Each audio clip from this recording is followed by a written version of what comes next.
It started out small. The guy who always volunteered, always said yes, never wanted to let anyone down.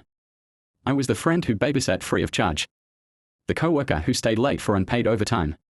The child who asked how I was doing last even though I never really was okay. Over time, people began to depend on me. My boss leaned on me during project chaos. Friends leaned on me when they were upset. And family leaned on me every holiday for emotional labor and all the logistics. I would show up, smile and nod. Take notes, give advice. And leave feeling hollow and exhausted. But seeing them get through their rough patches made me feel useful. And usefulness felt better than anything else. In college, I was the guy texting, "I'm here," at midnight before an exam. Printing resumes for everyone applying to jobs. In group chats at 2 a.m. telling people, "You got this." I poured my time and energy into that role because it filled a deep wound in me. This desperate need to feel seen and valuable. And for a long time, that worked. But things started to shift, subtly at first. My weekends were filled with other people's emergencies. "Can you pick me up?" Texts at 8 p.m, "Can we talk?" Calls at 3 a.m. I never minded. Until my phone refused to wake up that night when I needed it. I needed someone too, and it rang and faded into silence. My chest hurt. I had no one. No one was calling me. I pretended it didn't hurt. I pretended I was fine. At work, an always busy schedule became its own anchor. My coworkers started noticing that I never left early. Never went to lunch, and never took a mental health day. I smiled and said, "I've got this," even when my knee hurt. My back ached and my head pounded. When I finally took a sick day, I came back to stacks of unread messages, disappointing project updates, and complete silence about where I was or if I was okay.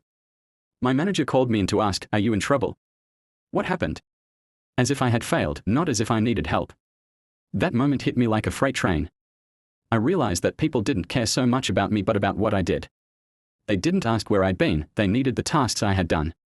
I realized they didn't miss me, they missed the empty seat I filled. That weekend, I looked at my phone and couldn't name one person I was close enough to call. I had supported so many people, but there was no one to support me. No one texted to check in, not even my closest friends. I cried in the shower because the irony was so raw it stung. I had been a lighthouse in a storm for years.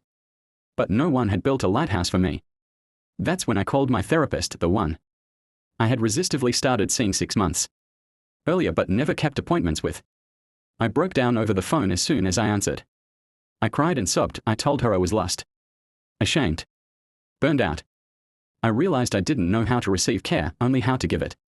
She said something I'll never forget: "You can't pour from an empty cup." It wasn't just a saying.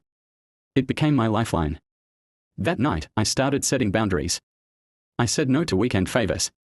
I refused midnight text drama. I left work at a normal hour. I slept in on purpose.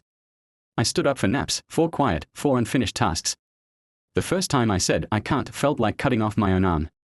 I felt shame, guilt, anxiety, so many messages telling me I was failing people who needed me. But then I noticed something strange: people didn't fall off the earth. My boss called to check in and said she understood. The friend who always called at 2 a.m. apologized. My family noticed. I had a life outside fixing everything. Some old relationships started to crumble. The ones that needed me to always be the selfless fixer, and I let them fade. It hurt, but it also felt freeing. Over the next year, I refilled my cup. I said yes to therapy consistently. I took weeks off just to do nothing. I went to movies alone, spent afternoons journaling, and opened up about my emotional exhaustion to people who didn't mind that I needed space. I learned that it was okay to stop being a hero, to take care of me first. To choose the self I needed instead of the self everyone else wanted. And the biggest, most powerful shift: I started to believe I had value outside of what I could do for people. That me, unmoving and quiet and imperfect, was enough. I still struggle. I still want to say yes. But now I ask myself, what do I need? And sometimes, the answer is nothing but safety and rest. That's how I learned to be my own anchor. And that's how I finally started to matter to myself.